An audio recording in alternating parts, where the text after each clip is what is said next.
Sir sir হ্যাঁ sir sir please sir sir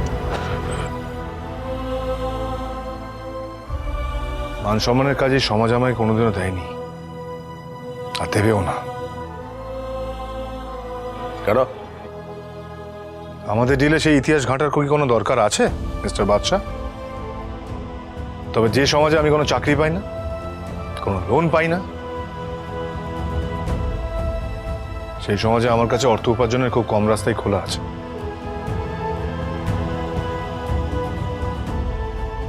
ভিক্ষাবৃত্তি আর চৌর্যবৃত্তি নয়।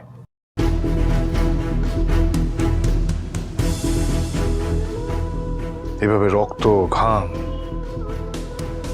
সব ছড়িয়ে উপার্জন করব। প্রাণ থাকতে মহারাজ টাকার জন্য কারোর কাছে হাত পাততে পারবে না, আর চুরি ডাকাতি তো করতে পারবেই না। স্যার স্যার কি করছেন স্যার? টাইগার, কিছু বলার আগে প্লিজ আর একবার ভেবে দেখো। ভাবার তো কিছু নেই বাচ্চা, আমি আপনার দেওয়া অফার অ্যাকসেপ্ট করছি। Good, very good. সর্বনাশ, স্যার আবার সেই একই ভুল করছে। না না, এক্ষুনি পূজা ম্যাডামকে খবর দিতে হবে।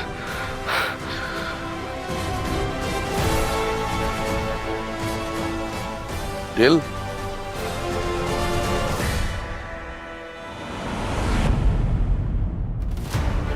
ডিল।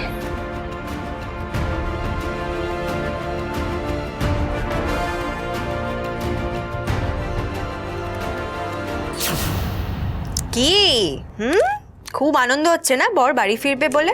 আচ্ছা পূজাদি, আজকে যে রান্নাগুলো হচ্ছে এগুলো কি সব অ্যাংরি ম্যানের পছন্দের খাবার?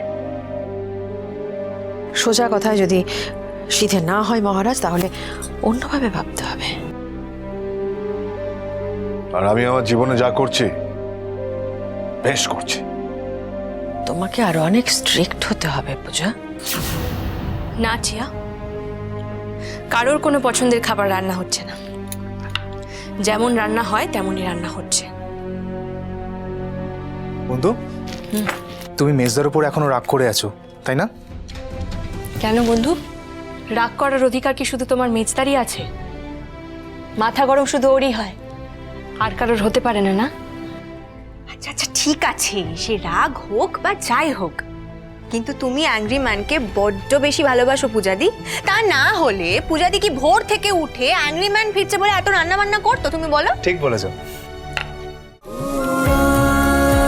উড়ান সোম থেকে রবি প্রতিদিন রাত ৮টায় স্টার জলসায় ও ডিজনি প্লাস হটস্টারে।